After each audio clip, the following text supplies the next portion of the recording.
Many thanks to my supporters on Patreon. If you'd like to join them, check the link in the description. But now, enjoy the video. Throughout the history of Gran Turismo, there have been many interesting game ideas that have appeared across the various titles. Back in 2024, I made a couple of videos talking about several of these features that we no longer have in the series, but many people wish would return. And in the case of at least one of them, has since reappeared in the current game. But while some of these features have become part of this series' lore, fondly remembered by a huge number of players, there are quite a few minor ones that never achieved the same status. These range from car-specific upgrades, to overlooked game mechanics, unique ways to play, and plenty more. In some instances, not even the developers themselves seem to remember that these features existed. As someone who enjoys exploring the lesser talked about aspects of these games, today I've gathered a number of these obscure and unusual features, and in this video we're going to break them down. Not only will this entail explaining what exactly they are, but also why they were put into the games, and in the cases where they no longer appear in the series, if they would be worth bringing back. What is Gran Turismo? Well, it's the real driving simulator, supposedly. So with that in mind, let's start with some features that tie into the simulation aspect of these games. Gran Turismo 2 saw the debut of driving assists such as traction and stability control. Now I know what you're thinking. How can driving assist be considered weird or forgotten when they featured in every GT game since then, and pretty much every other racing game too? Well, in GT2, they're handled a bit differently than what we're used to. Instead of being an option that's available on every car by default, they instead exist as tuning items that have to be bought separately. This might seem like a small change on the surface, but it actually has a massive impact on how these assists are used, or rather, aren't used. I guarantee that there are a number of people who've played through this game and never knew that these options existed. In the tuning shop, they're tucked away in the professional section of the Others menu, which makes them quite easy to miss. And even if you discovered them, the price tag of 50,000 credits each for both traction control and stability control is pretty steep. For reference, you can buy cars in this game for less than 5,000 credits, and as the cost of these assists is the same for every model, this means that you would have to pay 10 times the value of the car just to fit one of them.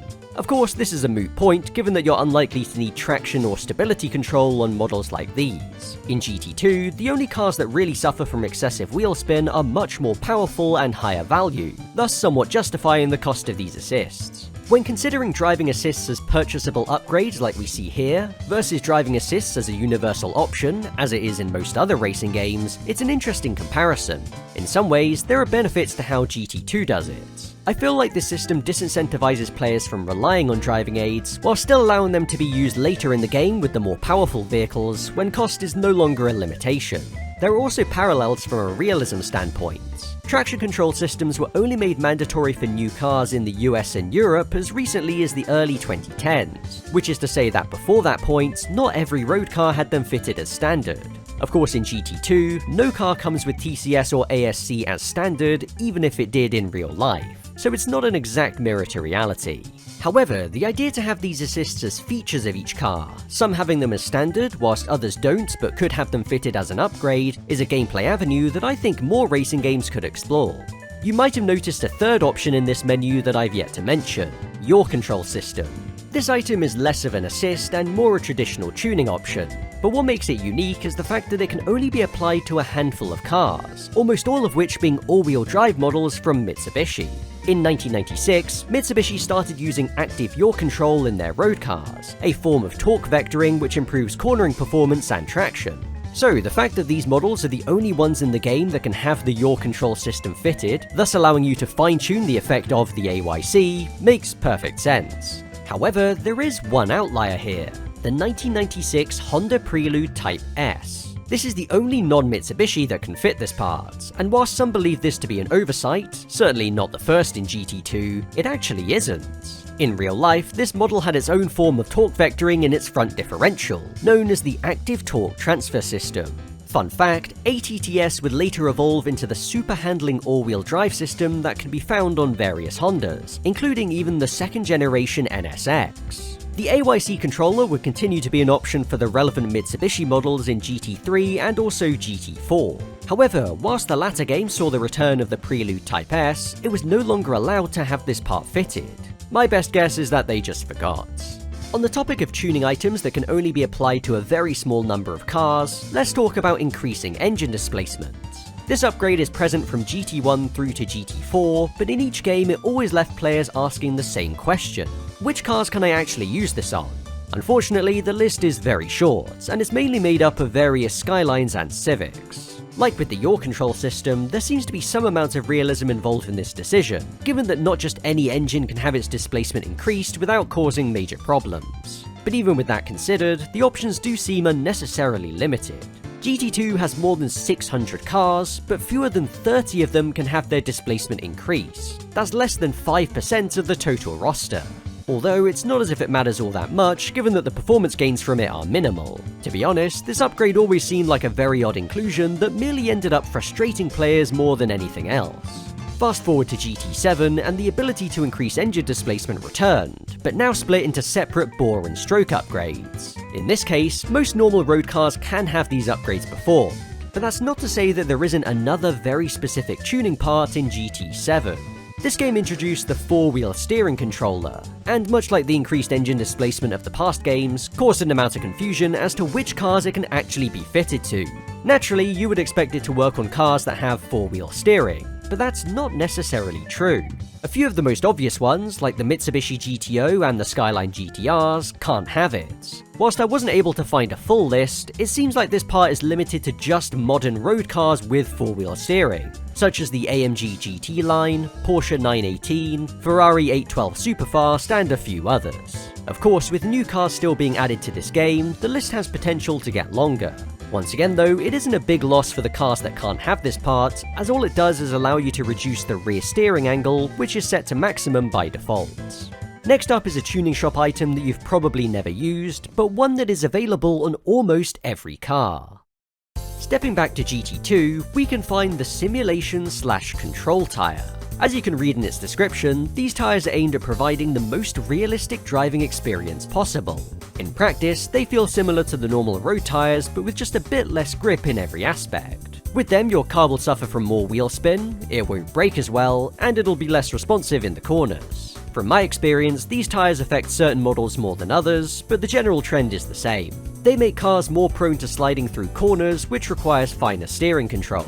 As the description warns you, these tyres can make handling tricky, but with a bit of practice you get used to it. I assume that this added difficulty is the reason why the default tyre has more grip, and this simulation one just exists as a bonus for those who are curious. This tyre compound would return in GT3, filling the exact same niche. Even the description text is copied over from GT2. Yet again, it doesn't serve any functional purpose in the game, but is merely a demonstration of a more true-to-life driving experience, which Polyphony didn't think mainstream audiences were fully ready for. When paired with GT3's handling model, this tyre is also really good for drifting. With Gran Turismo 4, the simulation tyre was done away with. Or was it? You see, this game has 3 types of road tyres: standard, sport, and racing. However, by default, none of the cars in the game come with standard tyres fitted, and as they provide the least grip, there isn't any reason to buy them. That is, unless you think about them in the same way as the simulation tyre. In GT4, there are 3 grades of standard tyre: economy, comfort, and road, each of which provides slightly different characteristics. As their description states, these tyres were included to help players understand the basics of simulation driving, in a similar vein to the simulation tyre. They're effectively the same idea, but now under a different name. In this game, they also have the added benefit of increasing the amount of A-spec points that you can earn per race. From GT5 onwards, the simulation tyre really was done away with, as the lowest grade of tyre, now known as Comfort, which comes in hard, medium, and soft compounds, is used by default on various cars. They also don't claim to provide a more realistic driving experience than any of the higher grip tyre compounds in these games. As for our final simulation-style feature, we need to talk about engine braking.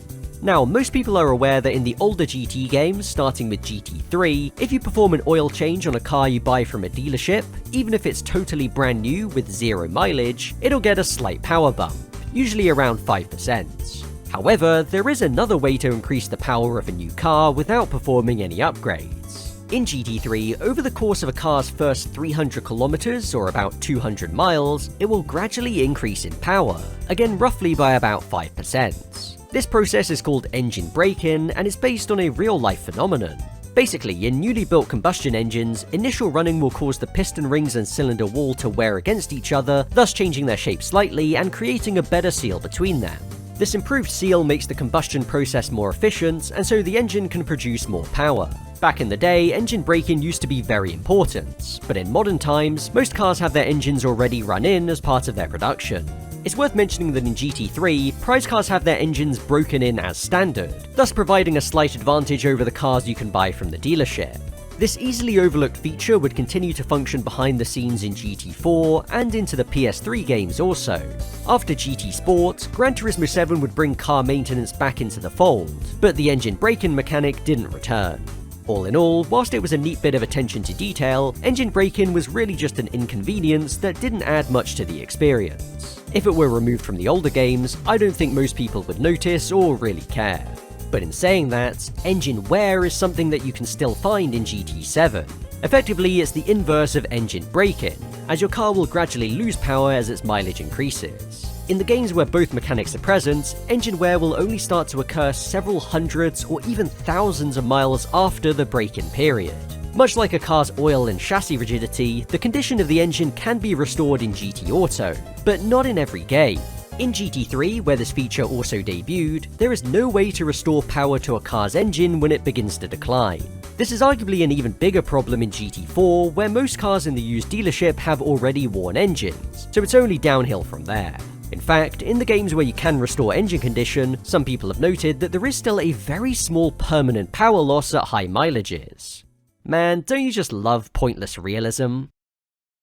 When it comes to standalone game modes, as opposed to smaller aspects within a much wider part of the game, I must admit that there aren't many left that I didn't touch on in the previous two videos. However, that's not to say that there are none. Stepping back to the OG Gran Turismo, the developers decided to add a small bonus which they called GT Hi-Fi.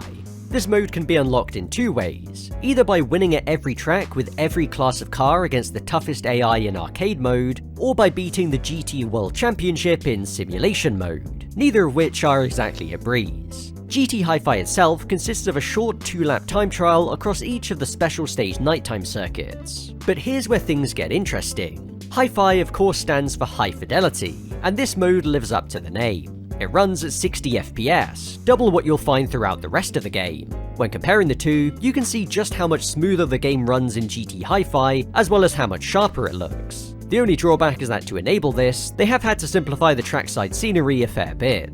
When you think about the development of GT1, Polyphony, or Polys as they were known back then, had no idea that it would go on to spawn a long-running franchise. To them, there was every chance that it would just be a one-and-done deal, hence why they poured everything into making the game as good as they possibly could. I think that GT Hi-Fi is a result of this mindset, acting not only as a cool bonus for players, but also a supreme technical flex to show what the PS1 was really capable of. After all, they had no idea if they would ever get to expand on the concept with future titles, so I think it's reasonable to infer this to be one of their intentions. It also helps to explain why they never attempted something like it again in any of the sequels. Ultimately, in current day, GT Hi-Fi doesn't really seem all too special. But when thinking about it in the context of the late 90s, back when GT1 was still a trailblazer that offered an experience like nothing else, it is pretty damn cool. GT Hi-Fi was ahead of its time, and the same could be said for the next feature on my list. 2007 saw the release of Gran Turismo 5 Prologue, which brought various new things to the series, such as fully modelled car interiors and full online multiplayer. But one of the less well-remembered inclusions is Gran Turismo TV.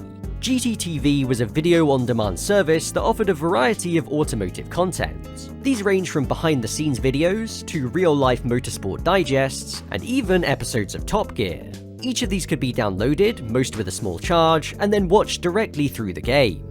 It has to be stressed that back when it came out, this was a really novel idea that hadn't been explored very much in games before it. As time went on, more content was added to GTTV, and when the full Gran Turismo 5 released in 2010, it was carried over into it. Sadly, GTTV never really caught on with players, and after just a few years, the number of new videos began drying up.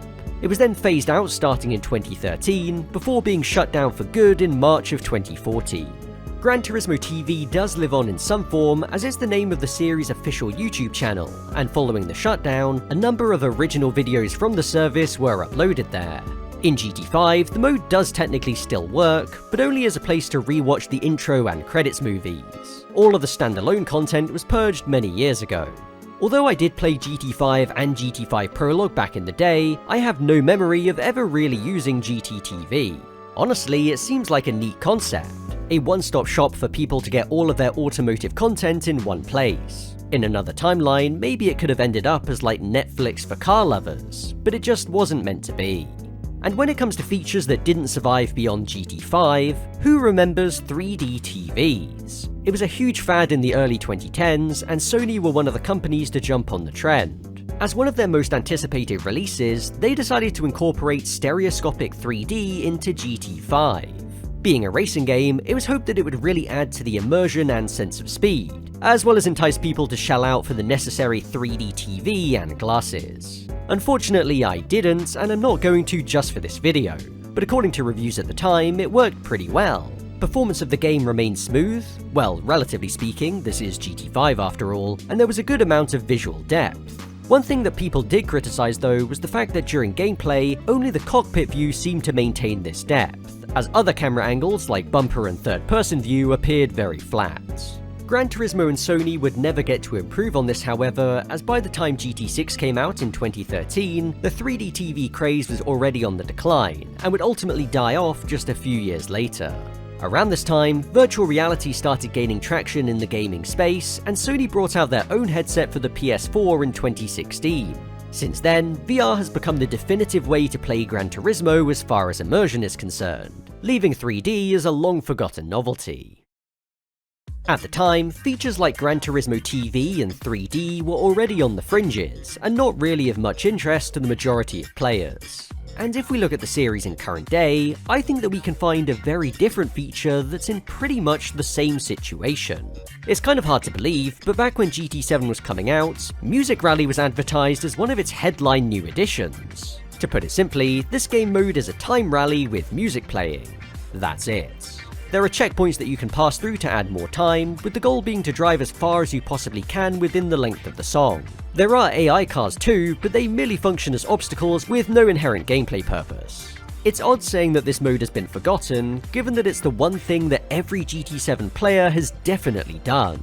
When booting up the game for the first time, you're loaded into a music rally which acts as the tutorial. So, how come this mode is so forgettable then? Well, it's a combination of things really. Firstly, the gameplay isn't the most exciting. It's just a leisurely drive in some classic cars, sometimes with hilariously ill-fitting music.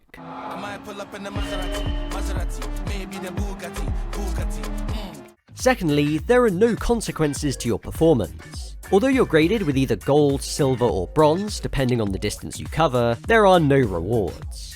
And thirdly, as a gameplay idea, it's not even the first time that we've seen something like this in the series. Back in Gran Turismo 6, we had the Sierra Time Rally, which is effectively the same game mode, but better and more interesting in every single way. When you put all of these things together, it's difficult to see a reason why people should remember Music Rally, other than it being one of the few things that you can actually do offline. Initially there were only 6 of them available, but in June 2023 they added 6 more, prompting me to write an article for racinggames.gg expressing my confusion, as well as suggestions to improve it. To be honest, looking back on it now, I don't know why I even cared enough to write that piece at the time. To think that Polyphony were proud enough of this mode to make it a centerpiece in the game's state-of-play deep dive is kind of embarrassing to think about. But you know, it wasn't the only music-related feature that was shown off there. To tie in with Music Rally, they also introduced Music Replay. This mode matches the beat of the chosen song with the replay cameras to give a more dynamic viewing experience. It is also fairly forgettable, but as a minor part of the wider replay system, that's kind of expected. In fact, I wouldn't be talking about it in this video if it weren't for one detail. When it was announced, they seemed to completely gloss over a pretty major fact. Music Replay has already been in this series before. Rewind the clock to 20 years before GT7 came out, and in Gran Turismo 3 we can find pretty much the same thing. GT3 actually has 4 different replay modes: a standard replay, one that focuses more on the racing action, one that only uses trackside cameras, and finally a mode which synchronizes the replay to the music playing. Not only that, but it also intersperses shots with strange filters and unique angles.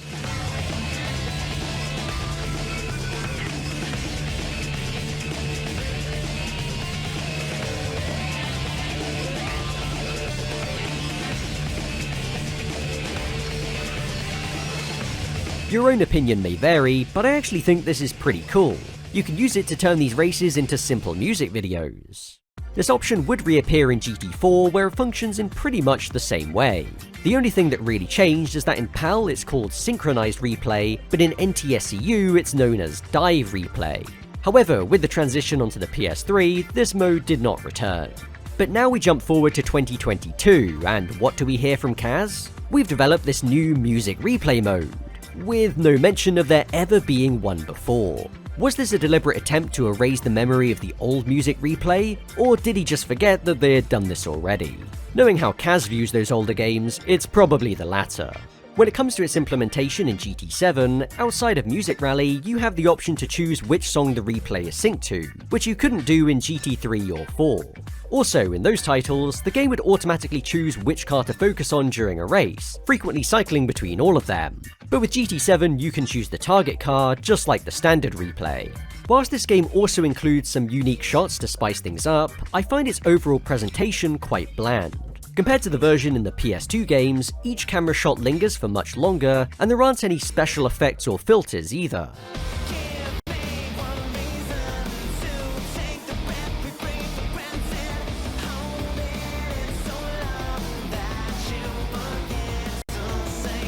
All in all, I honestly prefer the old version, but the one in GT7 achieves what it was designed to do. On the topic of features from past games returning in GT7, let's get on to the Power Pack DLC. In case you didn't know, I have done a review of the Power Pack, as well as GT7's Spec 3 update, which you can read for free over on my Patreon. Link is in the description. As I alluded to at the start of this video, qualifying is one of its major inclusions, making its single-player return for the first time in 2 decades. But even bigger news is that full endurance races lasting up to 24 hours also reappear, 15 years after they were last seen in Gran Turismo 5. To go along with this, they brought back the ability to save your progress during these endurance races to resume at a later point, a very useful tool. The Power Pack came out just a couple of months ago, so this feature is far from forgotten, but its execution in GT7 definitely fits the weird criteria. To explain what I mean, let's compare how it works here versus its original form in GT5. Initially, that game didn't have mid-race saves as a facility, and it was only thanks to player requests that it was brought to the game as part of the Spec 2 update in October 2011. Naturally, it only applies to the 9 endurance races within the single-player career. To use it in these races, all you have to do is come into the pits, at which point you'll see the option to suspend the race. If you select this, the game will save, and you can then close it or turn off your PS3 completely. The next time you boot up GT5, you'll then be loaded directly back into the race, with all of the conditions, such as your tyres and fuel, as well as the position of the AI cars, maintained exactly as they were. Now let's look at GT7. This feature is not part of the base game, and only applies to the 4 Power Pack endurance races. But what's unusual right from the outset is that before you take part in these races, it isn't mentioned anywhere. Not in any promotional material about the DLC, nor in the game itself. This means that the only way to find out about it is from other players, or from discovering it on your own. To use it, instead of performing a save manually from the pit menu, you just have to drive up until the point that you want to quit. Importantly, do not select retire, as you will lose all of your progress. Instead, close the game, or just turn off your PS5 whilst you're still in the race. When you open it up again, GT7 will load as normal. But if you head over to the race in the Power Pack menu, it'll tell you that there's progress data up to whatever lap you reached, giving you the option to resume the race from that point. But if you select this, rather than being loaded back into the race exactly as it was, you're instead put into a rolling grid formation, just like when you started. Whilst all the positions are maintained, the gaps between the cars are effectively reset, although cars that have been lapped do not regain those laps. Along with this, every car is given fresh tyres, but fuel levels remain the same as when you left off. It's kind of fascinating to me that in bringing this feature back to the series, they changed almost every aspect of how it works. From the method of saving your progress, to what happens when you next boot up the game, and of course the conditions of the race when you resume. It makes for a really interesting comparison. Firstly, I think the decision to somewhat obfuscate this feature in GT7 is very odd. If people wanted it and it is in the game, why not let them know that beforehand? As for the other differences, in some ways this kind of changes how you approach these races. The fact that in GT7 you have a full restart allows you to treat each race as like a series of smaller sprints. Added to this, you now have the flexibility of being able to do other stuff in the game, including even other power pack races, in between endurance race sessions. In GT5, even if you can split these races into multiple sessions, you still have to do all of them back to back. Realistically, I think GT7's convenience is better, especially with online features being a much bigger priority. You don't want people to miss out on stuff by forcing them to complete a 24-hour marathon before you give them back access to the rest of the game. Another plus point is that saving is now done automatically, so you don't have to worry about losing progress if there's, say, a power outage. But at the same time, when compared with GT5's system, I feel like the added flexibility in GT7 makes these races feel a bit less like proper endurances. The obvious counterpoint to this is the fact that the restart system helps to make these races closer and more interesting. If you're behind, they can be a vital lifeline, and if you're far ahead, they instead add some much needed jeopardy. Also, given that they bring the pack back together but don't replenish fuel, you can use restarts to manipulate strategy in your favour if you really want to. Personally, I think GT7's mid-race save system is superior to GT5's, once you understand how it works and that it even exists. But even still, there is something to say about the purity of the way GT5 does it. Now, this final feature is one that I haven't saved for last for any particular reason, other than that I can't think of a decent segue into it. That said, it does stand alone as something unique in this series, as well as being quite obscure and often misunderstood. So, license tests. They can be pretty tough, especially in the PS1 and PS2 games. Anyone who grew up playing them surely has memories of that one test that they could never quite beat. For me personally, it was GT3's IB7. As a kid, it felt like I tried it hundreds of times, but I just couldn't ever get the bronze. As such, the International B license remained elusive to me for many years. But if I was playing Gran Turismo 2 back then instead, that may not have been the case. When it comes to difficulty, GT2's license tests are just as brutal. IC4 and IC9 are a couple which stand out to me for the sheer level of precision needed to get gold on them. Also, unlike future games, to achieve a certain grade you have to get below the target time. Simply matching it isn't good enough. It was already known from the original Gran Turismo that licenses were no joke. In fact, one of the major complaints about the game was that the license tests were often much tougher to beat than the races which they unlocked. In response to this, Polyphony made a couple of changes for GT2. Firstly, the bronze times for each test are noticeably a bit more lenient than they were in the first game. But they also added something to help players who still struggled to achieve them. If you check the game status screen, under the section showing your license progress, you can find this green and yellow icon. This symbol is known as a Shoshinsha or Wakaba mark, and it's used in Japan to designate new and inexperienced drivers. Outside of Japan, you would occasionally see people put it on their cars because they thought it was a cool JDM thing, which is pretty ironic when you know its actual meaning. Anyway, in-game, this green leaf symbol represents the Kids Prize, which is effectively a separate award that comes below the bronze grade, but still counts as a pass. When it comes to how exactly you get this Kids Prize, for most people it was a bit of a mystery as the game never explains it. All that was known for certain was that if you achieved a time worse than the bronze targets, there was a possibility that you could get it. Some did speculate on ways to guarantee it, such as by getting a time within a tenth of the bronze target, but theories like these could never be proven. Most of the time when people got it, they did so unintentionally, and this made the Kids Prize a real rarity. The only exception to this is that if you imported save data from GT1 with the first 2 licenses completed, all of those tests will show this symbol as if you earned the Kids Prize on them. However, if you are looking for a legit way to get this award, there is a guaranteed method, one that a lot of people still aren't aware of to this day.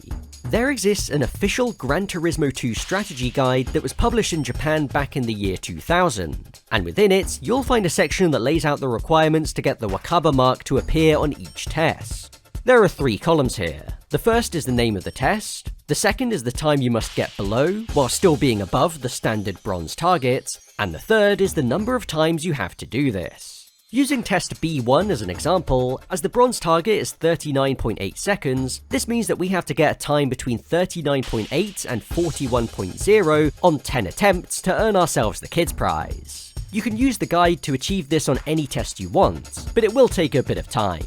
By the way, this still works on the PAL version of the game, even though the target times are slightly different from NTSC releases. Like GT7's mid-race saves, the Kids Prize is one of those things that appears in the game with basically no explanation. It's not even mentioned in the manual, at least for the PAL version.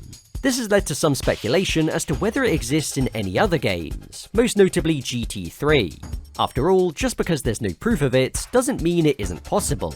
Maybe the circumstances to get it to trigger are just so specific that nobody's done it yet. Realistically, given the number of people who've played these games, odds are that if it did exist outside of GT2, somebody would have found it by now. Honestly, I'm not really sure why the Kids Prize didn't return in GT3 and even GT4. The tests here can still be brutal for newer players, and I'm sure my past self would have really appreciated it. From the PS3 games onwards, the tests got noticeably easier, meaning that a feature like this would have been less relevant, but it still could have come in handy for the odd tricky outlier. And that's basically everything there is to say about the Kids Prize. One of the most obscure features that's ever been in a Gran Turismo game. If you know of any more features, options, or modes like these that I haven't mentioned in this video, please let me know about them down below. For now, thanks for watching and have a good one.